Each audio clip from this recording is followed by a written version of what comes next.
It's just a machine. The archetypal connection between man and the machine.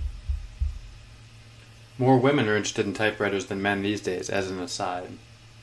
The life force flow, human consciousness, threaded through the fingers, punctuating the blank space with meaning.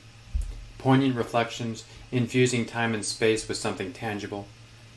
The clack and the committed imprint. Like life taking on new meaning, letter by letter, word by word, what was once mere fiction becomes real. This one writes a missive to a jilted lover, sends him careening across the country in a Ford through New Mexico at 90 miles an hour. He wakes on a roadside at 2 a.m., the shining black nose of a deer sniffing at the windshield. This one writes the novel she's always intended, never committed to. It starts out to be about her father, spills over into something even greater and more epic. Death, fate, time, and the dance of karma. Her father is somehow redeemed and rediscovered, and so is she.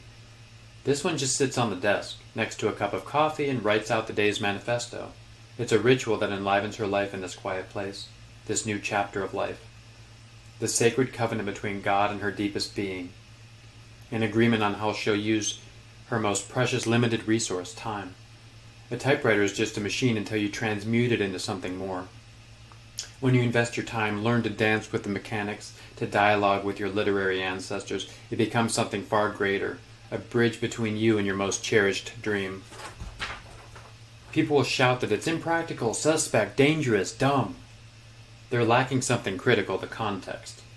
Dare to not only dream, but to dance the dream into being with God-given fingers that act upon your throbbing heart.